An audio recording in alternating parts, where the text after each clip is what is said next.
Aloha. Welcome to Mindful Hawaii. Thank you for joining us. If you happen to be surfing the channels, catch this wave. You may be in for a very great ride.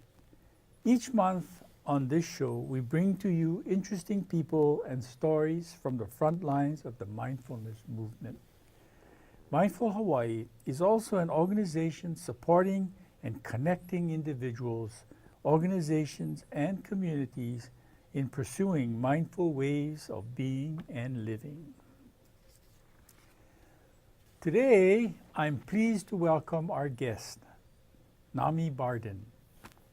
Nami is a certified One World instructor, also known as a transformer. We'll have you explain that later.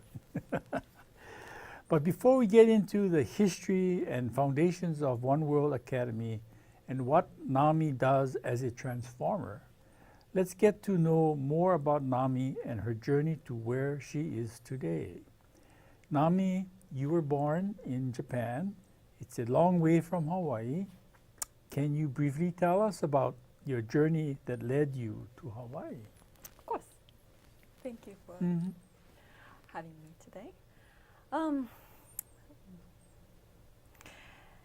I was born in Nagasaki, and because my father's job, we moved many places in Japan.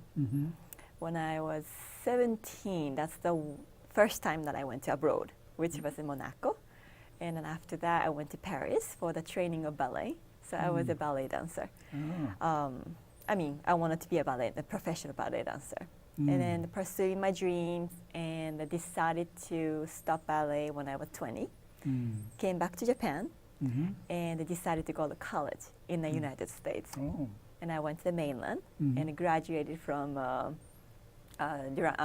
Fort Bliss College in Durango, Colorado. And I got a job after that in Tokyo. And then one of the clients told me there's a job opportunity in Hawaii. So that's how I got here. Oh, wow. So what were you doing in Japan and here? Well, at the time I was working for the company, and then I was working 24/7. I just working. I didn't explore anything about the beauty of Hawaii. And I finally met my husband, decided to get married. I have 2 kids now. And now I help my husband work, which he's an investor. And so we do a real estate business here as well. And so that's where we're at. Well, that's a long way. There's a lot of things you did. Yeah. So what did you study in college? Do you remember? What did I just studied? Yeah. Business. Oh, business? Yes. Okay. So you have a business mind. Yes, I do. Your father was an investment person as well, a banker? No, my father is an insurance company. Insurance. He's a salesperson. Oh, I see. Okay. All right. So how did you come into contact with One World Academy? So it was an interesting story. Again, I'm more like business person mind. Due to my, according to my husband, I'm not a business person, but I like to help business too. But anyhow, so my husband was in this group, Tony Robbins Platinum members, and then one of the members told him that, I see you. His name is Gil. I see you, Gil. You have suffering. You have to go to India. So he's like, who would tell me that? Who could tell me that I have this suffering? Tony Robbins, just for a minute. Tony Robbins is that famous person who's motivator. Life coach, yes. Yeah. Okay. Yes. So he said, okay, I guess she's pushing me so hard, so I'll check that out. So he went by himself to India, and he went to actually Oneness University. Oneness. Yes, Sri Bhagavan was at the time he was a founder of the Oneness University, and he had a great experience. When he came back, it was obvious that he got some enlightenment. He was more present. He was just there at the dinner table with us. So it was just amazing change that I see. Every day, my husband and I work together, and then we have daily challenges as well. And then when we have a stress, our mind goes somewhere else. But then when he came back, he knows how to be present without worrying about future or worrying about the past. He can be present moment and enjoying the children, how they act, what they talk about, and we can enjoy the dinner together. We can enjoy the moment together. That was just a beautiful change. And then I was like, okay, that was kind of strange, but it was great change. 1 year later, he said, I'm going back to India. You should come with me. This time, there is another school. This is a school now. It's called the One World Academy. So what did he experience in his first trip?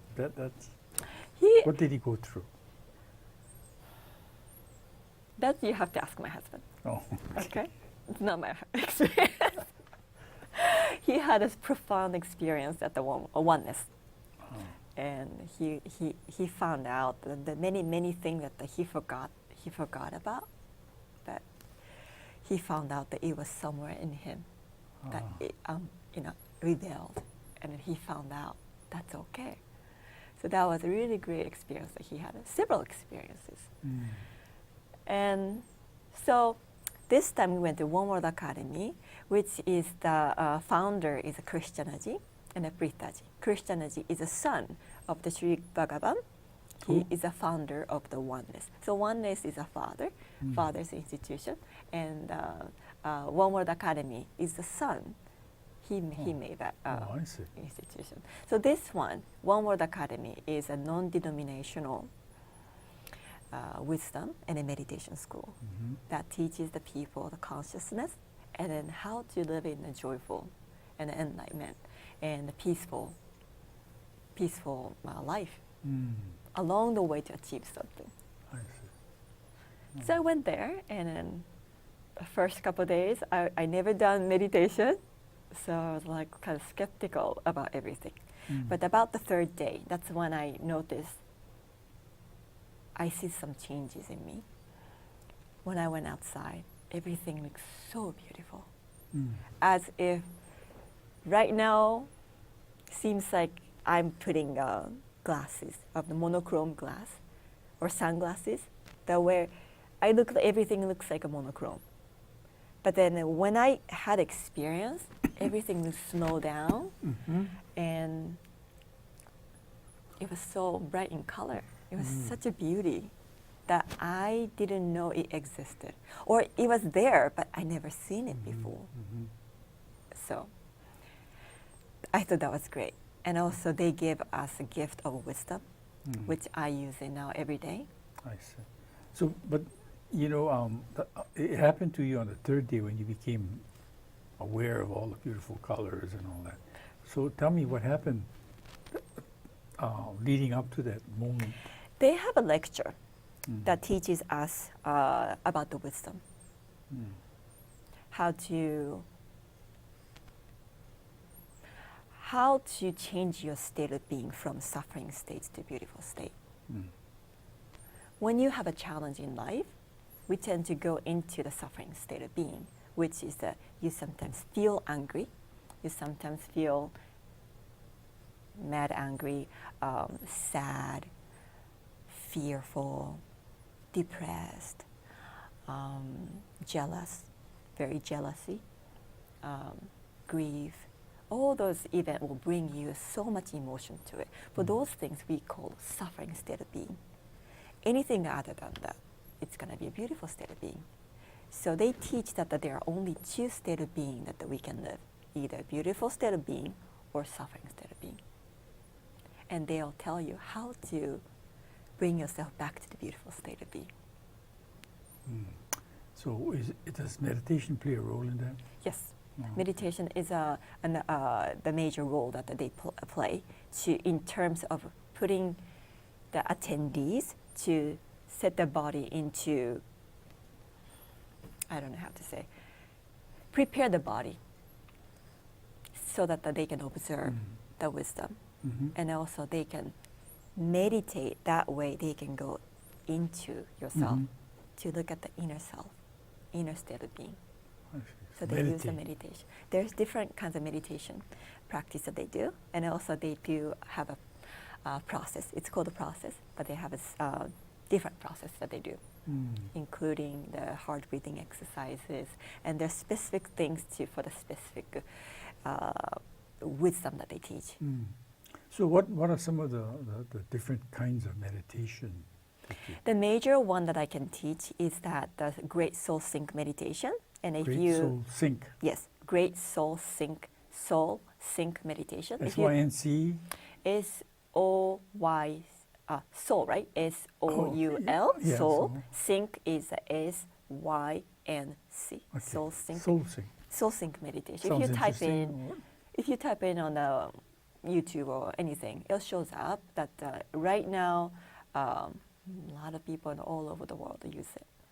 This meditation is great to start the day doing for 12 to 15 minutes of this soul sync meditation and put yourself to the beautiful state. And start the day with a beautiful state. That way the beautiful life will unfold. So what's involved in the technique, the practice itself? Soul Sync. Yes. You sit quietly and what? I wish I can show you. Should I show you? Oh, no, Okay. Just try Okay. to explain. Maybe next time I can do Yeah. a whole thing with that music on. So Is there music involved too? you don't have to. You don't Yeah. have to. We have a music and it's easier to focus on yourself, but you don't okay. have to. So in the morning when you wake up, instead of touching the phone, don't touch the phone, don't make, check the mails. Maybe put it on the music, that's okay. So basically, sit erect. You have to sit erect. You can't hunch over like this. Sit erect. Put the fingers like this.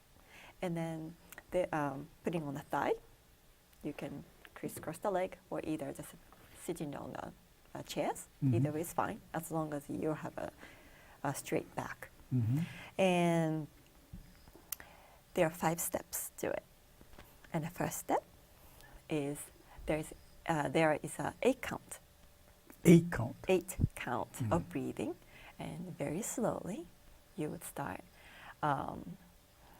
Just inhale very slowly from the stomach, and exhale. That's 1 count. And then the second count is here. So change the finger. Same thing.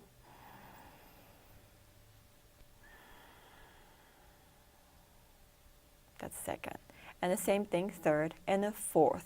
And then go back to 1, 2, 3, 4, 5, 6, 7, 8. So that's 8 count. This is the first step. And the second step is that when you inhale normally, and then when you exhale, you're going to make a sound like a bee humming, which is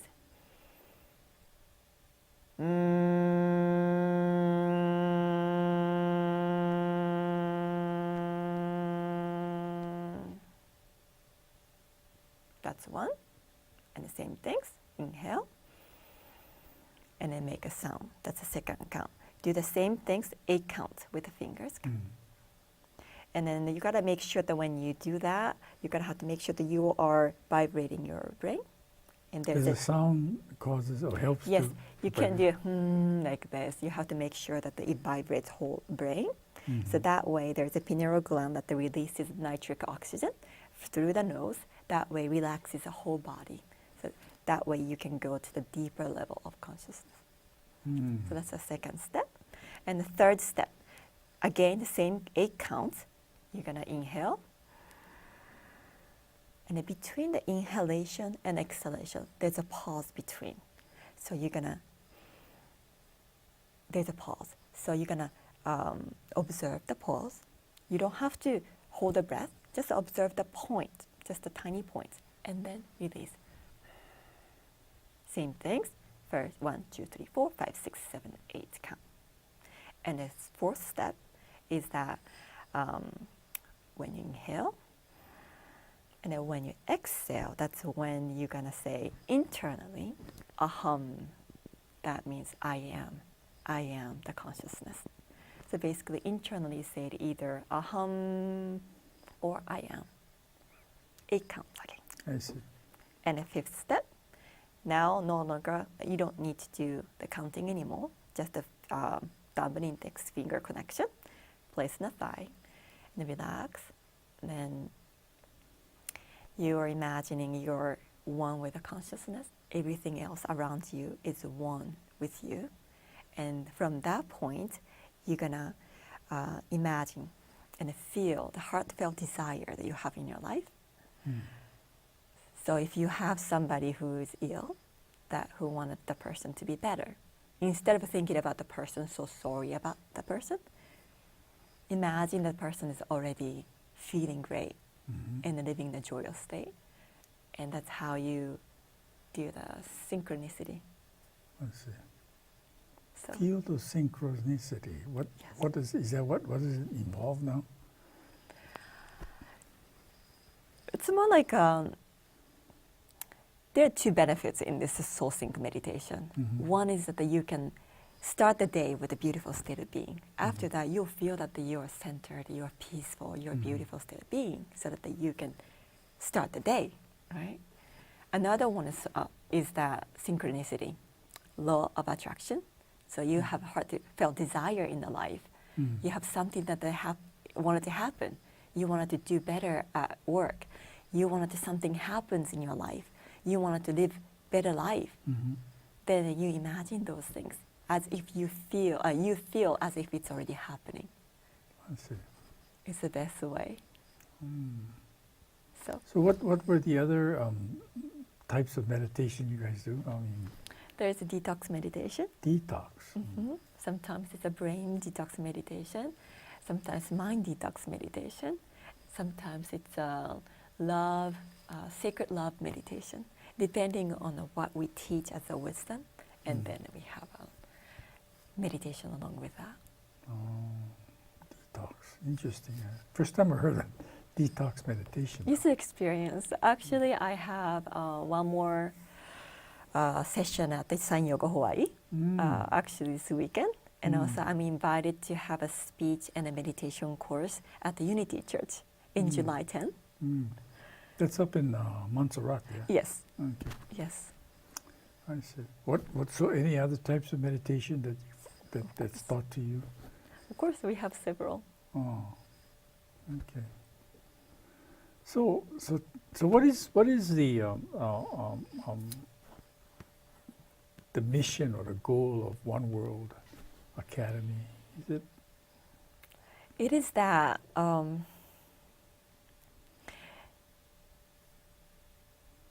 people in this life, that you have a goal to achieve. What if you achieve the goal without feeling that fulfillment along the way? Once you get there, you get depressed. I've done it too. Once you realize the goal of making money, there's nothing else to it. Then what? And then you get lost. And all those years that you sacrifice yourself, not even living in the life,